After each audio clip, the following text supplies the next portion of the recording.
तो ये आपका मैंने न्यू चैप्टर स्टार्ट करवाया था एक दिन पहले कि retirement and replacement income from salary का सेकंड पार्ट। ठीक, तो फर्स्ट और सेकंड क्वेश्चन मैंने करवाए थे एनकैशमेंट लीव के, तो वो आप अपनी वीडियो में देख लीजिएगा प्लेलिस्ट में जाकर के, जो मैंने कल सेंड करी थी। अब ये जो दो क्वेश्चन कराए थे फर्स्ट और सेकंड, ये दोनों एनकैशमेंट लीव के थे। मतलब कि जब कोई एम्प्लॉय छुट्टी नहीं लेता अपने टाइम में और वो जो है जब रिटायर हो जाता है या वीआरएस ले लेता है वॉलंटरी रिटायरमेंट स्कीम, तो उसको उन छुट्टियों के बदले में वो पैसा कंपनी या एम्प्लॉयर देती है जितनी छुट्टियां उसकी इकट्ठी हुई थी।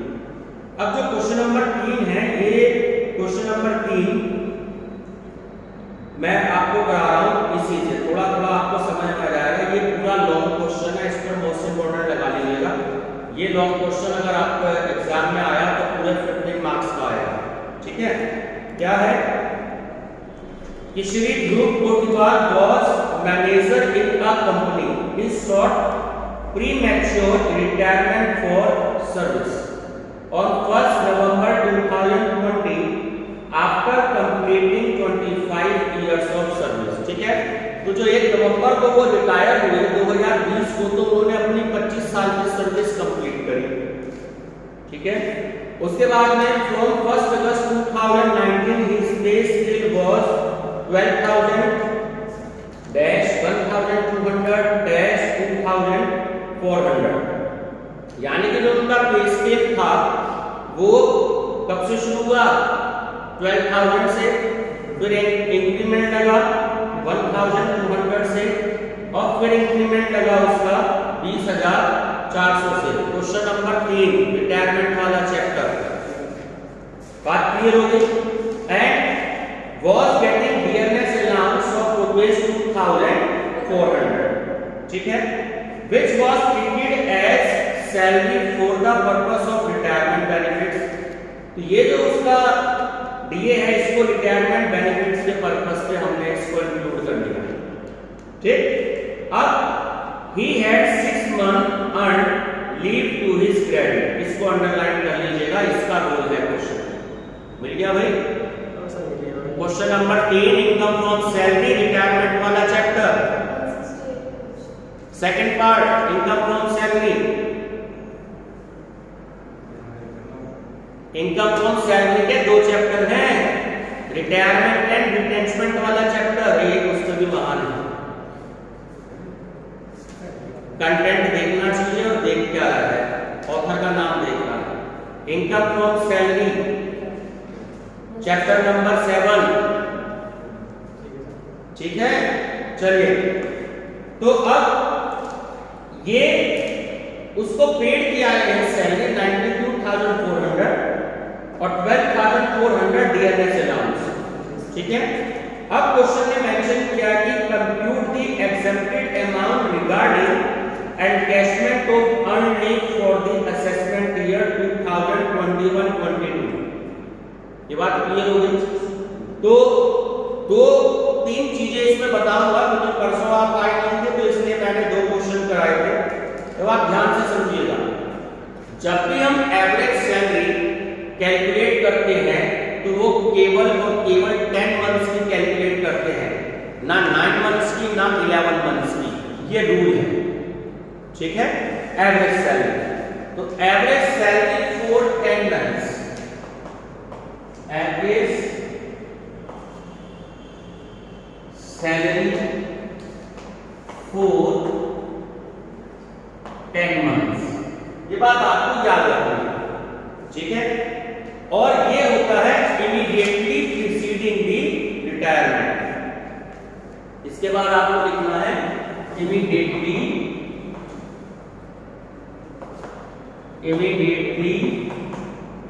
प्रीसीडिंग दी रिटायरमेंट। ये लाइन आपको याद रखनी है। ठीक है, रिटायरमेंट से पहले, प्रीसीडिंग मतलब पहले, रिटायरमेंट से पहले, इमीडिएटली मतलब तुरंत। तो 10 महीने की आपको एवरेज सैलरी कैलकुलेट करनी है हर एक क्वेश्चन में, ना 2 महीने की ना 11 महीने की, 10 मंथ्स का बिल्कुल फिक्स है।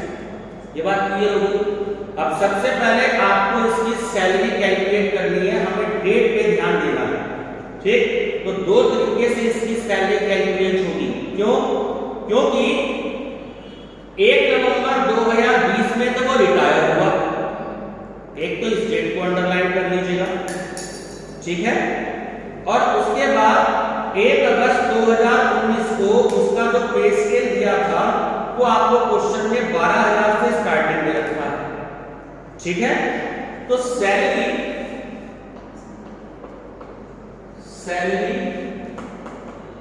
At the rate of 12,000 per month. अब ध्यान से देखें, क्वेश्चन में दे रखा है ना सैलरी, तो उसका 1 अगस्त 2019 से उसका जो पे स्केल था वो 12,000। ये बात समझ में आती है। अब कितने महीने की सैलरी ये होनी है? ये सैलरी होनी है, अगर आप काउंट करेंगे, अगस्त, सितंबर, अक्टूबर, नवंबर, दिसंबर, जनवरी, फरवरी, मार्च, 7 मंथ की हो गई। अगस्त, सितंबर, अक्टूबर, नवंबर, दिसंबर, जनवरी, फरवरी, मार्च। ये बात आपको याद रखनी है। एक तो ये टाइम हो गया, ठीक है। तो जो 12,000 में सैलरी है at the rate of 7 months, ये बात समझ में आती है। चलिए, इसको आप अगर इस तरीके से देखना हो, क्योंकि 1 अगस्त की डेट दे रखी है, तो नॉर्मली इसको अब हम देखेंगे, मैं थोड़ा सा चेंज कर रहा हूं कि जनवरी से आप इसको देखेंगे। कब से देखेंगे? जनवरी से, क्योंकि 1 अगस्त 2019 से उसका पे स्केल दिया है, तो हम कब से काउंट करेंगे? जनवरी से। जनवरी, फरवरी, मार्च, अप्रैल, मई, जून, जुलाई। अब यहां पर आपको याद रखना है, मैं ब्रैकेट में मेंशन कर देता हूं, आप कंफ्यूज मत होइएगा। जनवरी 2019 टू जुलाई 2019, ये बात याद रखनी है। 1 अगस्त की डेट आपको जो दी है, इसलिए 7 मंथ्स है। ये बात तीनों को क्लियर होगी। अब आप 12 को 7 से मल्टीप्लिकेशन करेंगे तो 12 7 84,000 तो उसकी सैलरी है। बात क्लियर होगी। क्वेश्चन में कोई भी अगर आपको डेट देगा कि इस डेट से उसका पे स्केल कितना है, तो आप जनवरी से उसको काउंट करके चलेंगे 7 महीने। चलिए अब आगे देखते हैं। अब उसकी दूसरी सैलरी बैठती है, number 2, salary at the rate of Prachi. अब 12,000 में उसकी सैलरी दी, आगे ग्रेड कितना दे रहा है? 1,200। तो 12,000 में अगर मैं 1,200 जोड़ दूं तो सैलरी कितनी हो गई? 13,200 रुपए पर मंथ। ये बात क्लियर हो गई। अब ये सैलरी कितने मंथ की बैठेगी बता सकते हो? ये 13,200 कितने मंथ की सैलरी बैठेगी? 3 मंथ की बैठेगी, क्योंकि क्वेश्चन की सेकंड लाइन देखो, 1 नवंबर 2020 को वो 25 साल की अपनी सर्विस करने के बाद रिटायर हो जाते हैं। बात समझ में आई? तो 31 अक्टूबर तक भी तो सैलरी उसकी मानी जाएगी। तो यहां तक तो सैलरी उन्होंने ली, जुलाई तक तो कितनी ली? उन्होंने 12,000 रुपए पर मंथ के हिसाब से ली। ये बात क्लियर हो गई। लेकिन अगले 3 महीने में अगस्त,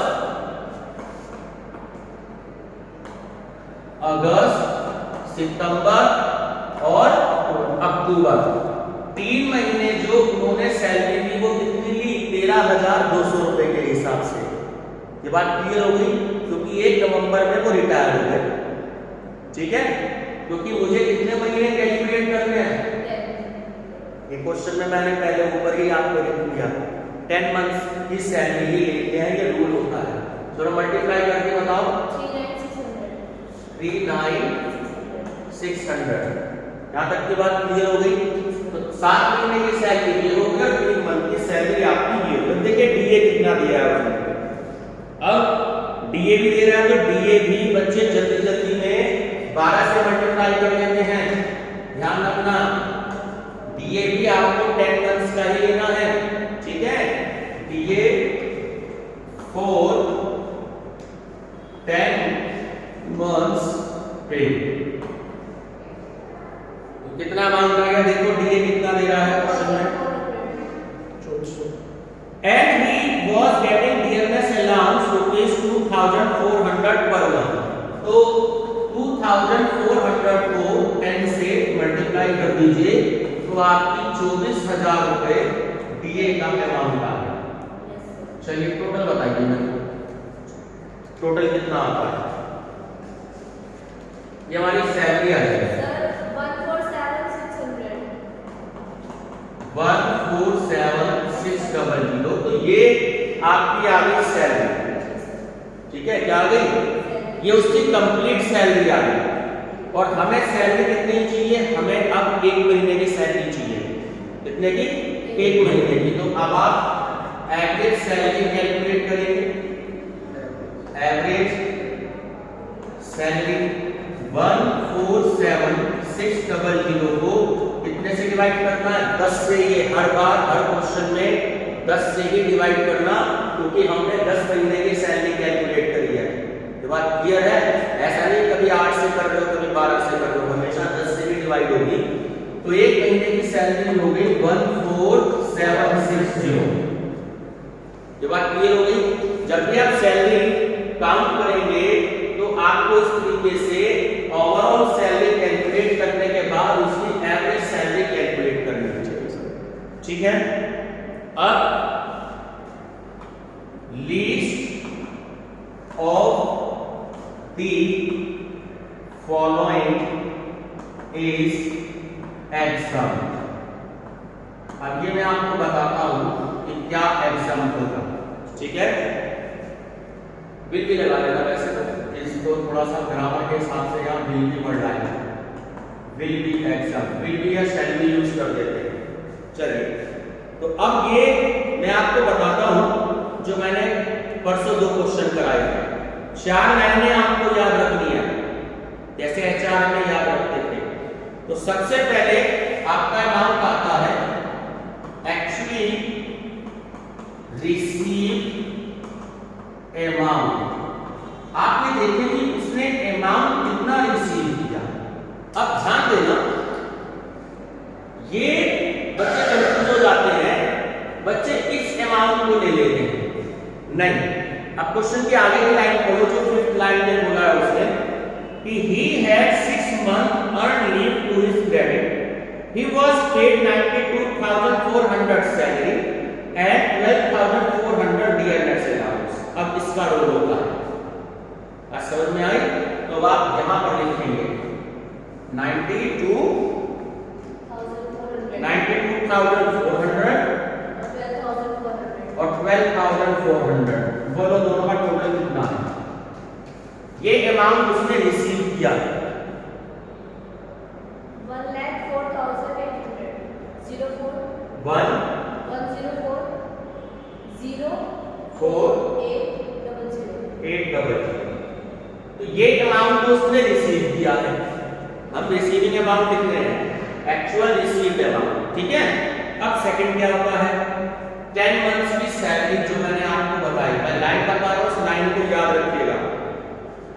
salary for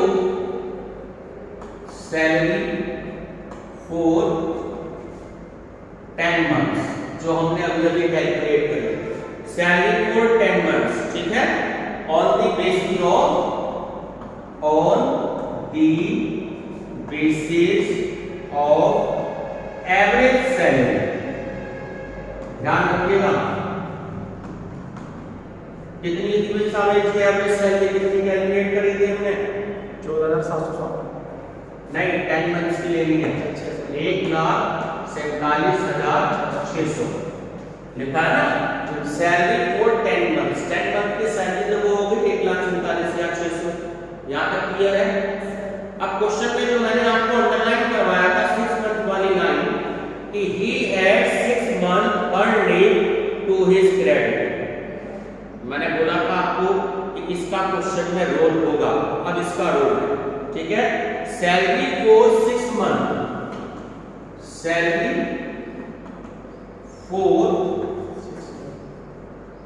6 months on the basis of average salary. अगर क्वेश्चन में ये लाइन गिवन ना होती तो शायद हम ये वाला वर्किंग नोट एक तरीके से करते नहीं, ठीक है। एक महीने की सैलरी जब हम कैलकुलेट करेंगे एवरेज, तभी तो 6 मंथ की करेंगे, ठीक है। ये जो हमने सैलरी कैलकुलेट करी 14760, इसमें 6 से मल्टीप्लाई कर दीजिए, क्योंकि इसी अमाउंट को कैलकुलेट करने के लिए हमने ये वाली सारे अमाउंट कैलकुलेट किए हैं। चलिए बोलिएगा। 88560 बात समझ में आ गई? तो इसलिए इस लाइन का रोल है, मैंने पहले ही आपको अंडरलाइन करवाया, इस लाइन का रोल है, ठीक है। लास्ट लाइन मैक्सिमम अमाउंट, ये आपको याद रखना है। मैक्सिमम अमाउंट कितना है साहब जी? 3 लाख रुपए। कितना? 3 लाख। ये सरकार की तरफ से फिक्स किया गया है, हर क्वेश्चन में 3 लाख अगर एनकैशमेंट लीव का क्वेश्चन है। अब इन सारे अमाउंट में से सबसे लीस्ट अमाउंट देखो कौन सा है, ठीक है, 88,560। अब ध्यान से समझ लो, इसमें अगर आपसे क्वेश्चन में पूछता है एग्जम्प्टेड अमाउंट, तो एग्जम्प्टेड अमाउंट तो हो गया 88,560। ये बात क्लियर हो गई, ठीक है। अब आपसे पूछता है टैक्सेबल अमाउंट। टैक्सेबल अमाउंट तो मैंने एचआरए में भी बताया था, जितना अमाउंट रिसीव्ड होता है उस अमाउंट में से एग्जम्प्टेड अमाउंट को माइनस कर देते हैं। तो इसमें से इसको माइनस कर दीजिए, 16,240। ये अपना आंसर चेक करके देखें, ठीक है। तो इन्होंने एग्जम्प्टेड पूछा था, लेकिन मैंने आपको टैक्सेबल भी बता दिया। अगर एग्जाम में टैक्सेबल भी पूछता है तो आप ये वाला अमाउंट इस तरीके से कैलकुलेट कर लेंगे। ये तरीके आपको पता होने चाहिए, ठीक। स्टॉप करो इसे।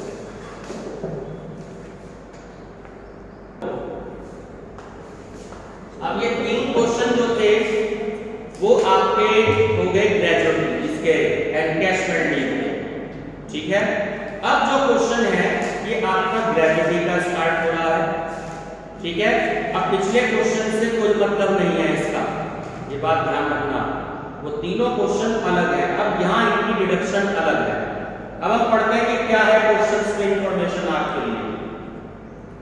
Shri Swadesh Varshney, an employ retired after completing 27 years and 8 months of service on 1st January 2021 from Messrs Jaipur Iron and Steel. At the time of retirement, he received 3,60,000 as gratuity. ये मैं बता दूं आपको कि ग्रेजुटी जब देती है सरकार, जब कोई भी एम्प्लॉय रिटायर हो जाए, ठीक है।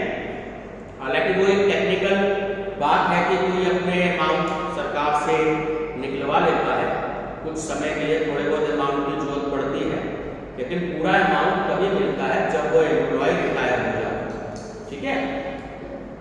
His monthly salary prior मतलब पहले to his retirement was rupees 19,500, ठीक है। उसकी जो सैलरी थी रिटायरमेंट से पहले वो 19,500 रुपए थी। Find out taxable amount of gratuity assuming that the payment of gratuity act 1972 applies. इसको अंडरलाइन कर दीजिएगा। अब यहाँ 2 सिचुएशन आपको याद रखनी है। एक क्वेश्चन तो ये कि जहां पर पेमेंट ऑफ ग्रेजुटी एक्ट 1972 लागू होता है, और दूसरी सिचुएशन ये कि पेमेंट एक्ट जो है आपका पेमेंट ऑफ ग्रेजुटी एक्ट 1972 लागू नहीं होता है। मैं दोनों क्वेश्चन आपको कराऊंगा। तो पहला क्वेश्चन है लागू होता है, बात समझ में आई? माइनर सा डिफरेंस होता है, तो ज्यादा डिफरेंस नहीं होता। अब देखो इसमें सबसे पहले ये देखना है कि उसने कितने टाइम के लिए जॉब करी है, ठीक है? तो अगर आपकी payment of gratuity act apply हो रहा है, ये समझ लो सब लोग ध्यान से, उसने जॉब करी है 27 इयर्स 8 मंथ। अगर पेमेंट ऑफ ग्रेजुटी एक्ट लागू हो रहा है तो इसे आप राउंड ऑफ में 28 इयर्स कर देंगे, ठीक है? 6 महीने से ज्यादा अगर उसने वर्क किया है और पेमेंट ऑफ ग्रेजुटी एक्ट लागू हो रहा है तो आप इसे 28 कर देंगे। रिटायर होने से पहले है? रिटायर होने से पहले जितने भाई जूरी थोड़े उसने पूरे साल सर्विस करी हो, उसने सर्विस करी 27 साल 8 महीने। बात समझ में आ रही है? और क्वेश्चन में लिखा है कि payment of gratuity act apply हो रहा है, तो आप इसको 28 में कन्वर्ट कर देंगे। बात समझ में? क्योंकि उसकी सर्विस 27 साल 6 महीने से ज्यादा की हो गई है, तो आप उसको 28 साल मानेंगे। ये बात क्लियर हो गई? चलिए अब मैं आपको बताता हूँ कि क्वेश्चंस कैसे सॉल्व होता है। चलिए एक लाइन लिख लीजिएगा, period of service 27 years 8 months। Period of service 27 years 8 months, ठीक है? और 28 years, तो आप कन्वर्ट कर लीजिए 28 years, ठीक है? Full stop. Salary of 28 years on the basis of 15 days, on the basis of 15 days for each year। अब यहां पर एक बात याद रखनी है कि ये जो 15 डेज है ये फिक्स है, ना 14 डेज ना 16 डेज। तो जब भी आप ग्रेजुटी कैलकुलेट करेंगे तो वो 15 डेज आपको याद रखने हैं। जैसे उसमें 10 मंथ्स याद रखने थे एवरेज सैलरी के लिए, यहाँ 15 डेज याद रखिए। ये बात क्लियर हो गई? तो मैं आपको बताता हूँ, देखिए कैसे सॉल्व करेंगे। उसी के नीचे सैलरी रिसीव, तो सैलरी देखो कितनी रिसीव कर रहे हैं वो 19,500 रुपए। ये बात तो समझ में आ गई? चलिए 15 ये फार्मूले में है, 15 ये फार्मूले में है, ठीक है? अब कितने साल उसने सर्विस करी? 28 साल उसने सर्विस करी, ठीक है? डिवाइडेड बाय 26, ये भी फार्मूले में फिक्स है। अब ये 26 क्यों है?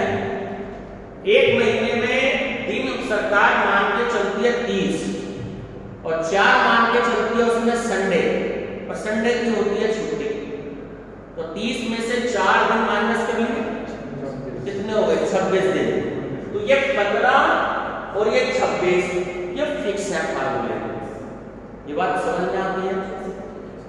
आपको सिर्फ ये दो चीज याद रखनी है, सैलरी वाली और 28 इयर्स वाली। करो सॉल्व, क्या वैल्यू है? 3,15,000। बात समझ में आई? ये हमने क्या कैलकुलेट किया? सैलरी, ठीक है? चलिए अब हम डिडक्शन देखते हैं किस तरीके से आपको याद रखनी है। तो the accepted amount of gratuity, the exempted amount of graduate, ठीक है,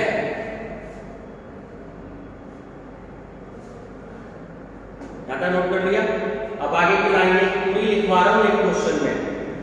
would be least of the following, would be least of the following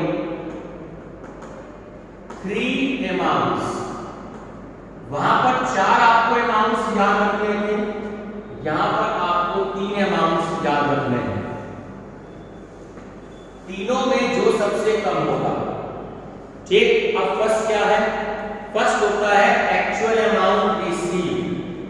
तो आप यहां पर लिख सकते हो एक्चुअल ग्रेजुअली रिसीव।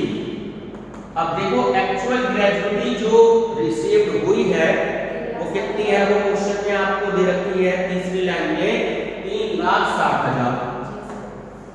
यहां तक ये बात क्लियर है। दूसरा सेकंड, अब जो सैलरी हुई मैं यहां लिख देता हूं कैलकुलेटेड अबव। हमने अभी कैलकुलेट करी ऊपर 3,15,000। तो जो एक्चुअल सैलरी रिसीव कर रहा है वो कितनी रिसीव कर रहा है? 3,15,000। तो मैंने क्या लिख दिया? कैलकुलेटेड है, ठीक है। और थर्ड अमाउंट जो मैक्सिमम अमाउंट वहां पर 3 लाख रुपए था,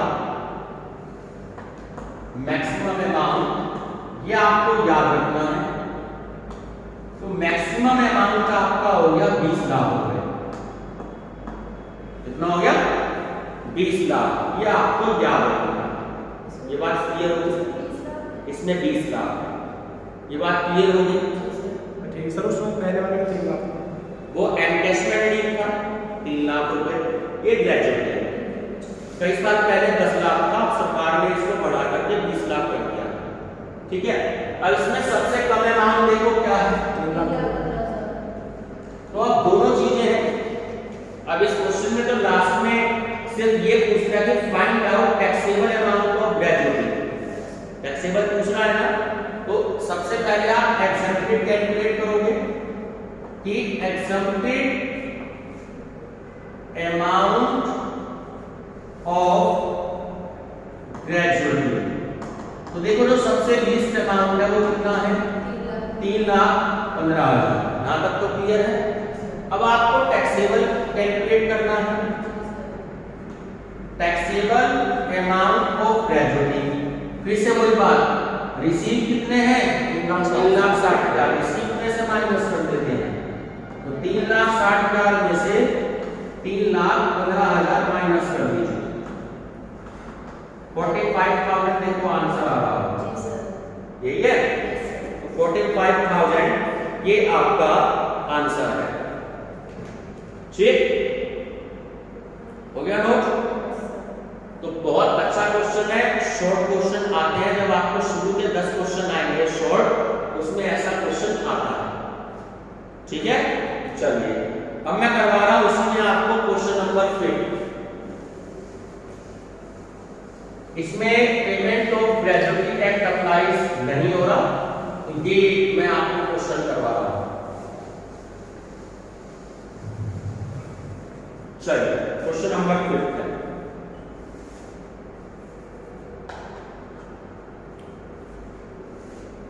श्री विश्वास was an employee of Messrs. Roy and Nath. After 42 years of services, he retired on 28 February 2021. ठीक है, 42 साल की उन्होंने सर्विस करी और वो 28 फरवरी 2021 को रिटायर हुए। He was drawing a monthly salary of ₹10,000 in the year 2018. अब यहां पर बच्चों को थोड़ी सी प्रॉब्लम होती है क्योंकि इन्होंने 3 सैलरी आपको दे रखी है, ठीक है। कि 2018 में देखो सैलरी विड्रॉ कर रहे थे 10,000, 2009 में वो सैलरी विड्रॉ कर रहे थे 11,000 और 2020 में वो सैलरी ले रहे थे कब से कब तक? 1 जनवरी 2020 से लेकर के 28 फरवरी 2021 तक उन्होंने 12,000 रुपये सैलरी दी। अब यहाँ बच्चों को कंफ्यूजन हो जाती है। और retirement he receive the gratuity of ₹2,52,000 determine the taxable amount of gratuity. ठीक है, और लास्ट लाइन अंडरलाइन कर लीजिएगा, श्री विश्वास is not covered by payment of gratuity act. ठीक है, अब यहाँ अगर सर्विस दी होती 42 साल 2 महीने, 42 साल 3 महीने, 42 साल 5 महीने, तो मंथ को छोड़ दो, हमने सिर्फ 42 साल लिए। ठीक है, चलिए मैं आपको बताता हूं कि एवरेज सैलरी। ठीक है, तो एवरेज सैलरी ऑफ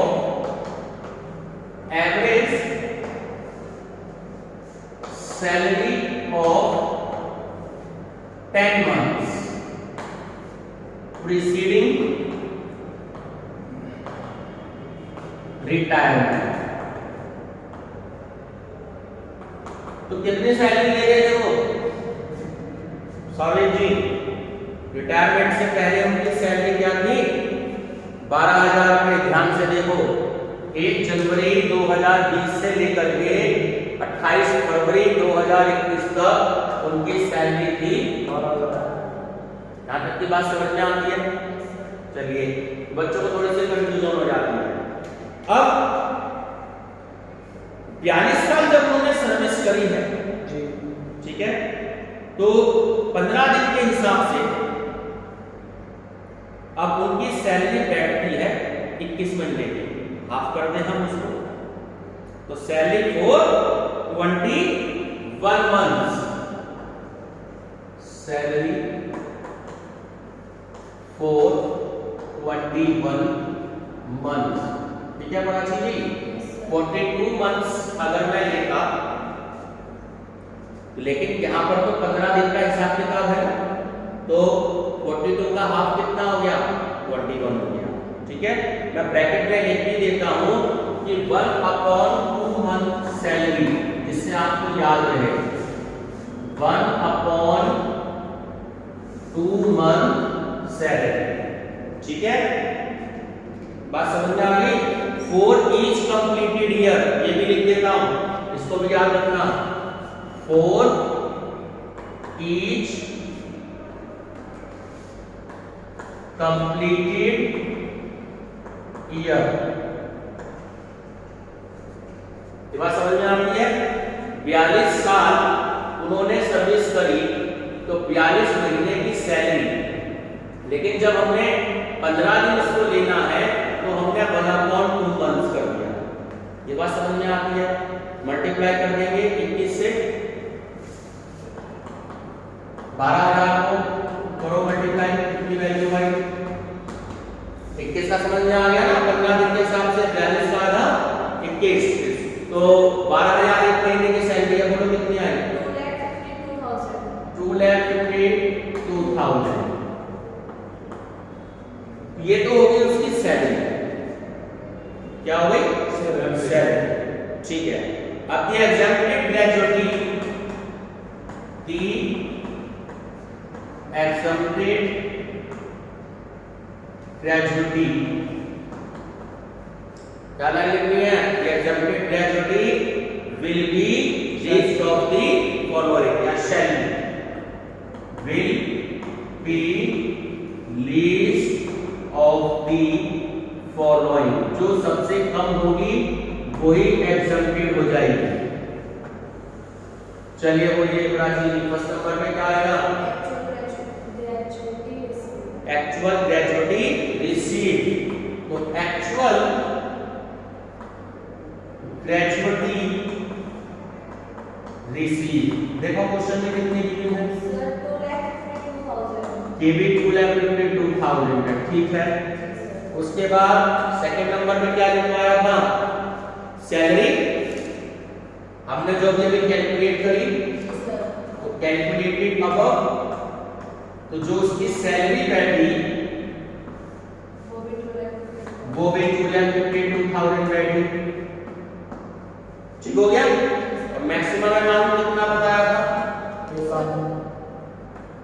20 लाख। अभी मैक्सिमम अमाउंट कितना बताया था? पिछले क्वेश्चन पे 20 लाख 20 लाख।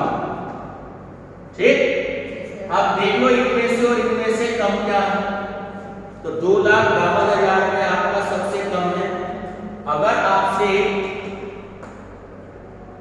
एक्सम्प्टेड ग्रेजुएटी पूछा जाए तो वो हो गई आपकी 2,52,000। ये बात तो क्लियर है। और आपसे टैक्सेबल पूछा जाए, टैक्सेबल ग्रेजुएटी, तो रिसीव्ड में से हम उसी को माइनस कर देंगे। जब अमाउंट भी सेम यही है तो वैल्यू क्या होगी? नहीं। तो ये आपका आंसर है। तो कभी कभी ऐसा भी होता है, तो इसलिए मैंने आपको ये वाला क्वेश्चन करा दिया। ठीक है, बाकी क्वेश्चन जो है हम अगली वीडियो में करेंगे। ये आपके 5 क्वेश्चन हो गए। Thank you.